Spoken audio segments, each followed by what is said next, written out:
ये कौन शख्स है जो मेरी बात नहीं सुनता। मैं चलता हूँ तो वो मेरे साथ नहीं चलता। अंधेरी रात में तन्हा बैठकर मैं जलता हूँ तो वो मेरे साथ नहीं जलता। मैं इस काबिल हूँ कि वो मुझसे बात करे। मैं ख्वाब देखूं तो वो ताबीर नहीं बनता।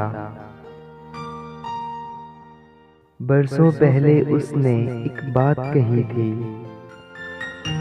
कि मैं प्यार तो करता हूँ मगर इजहार नहीं करता। एक यही उसके प्यार की कैद काफी है मोहसिन। वो जंजीर तो हिला देता है मगर आजाद नहीं करता।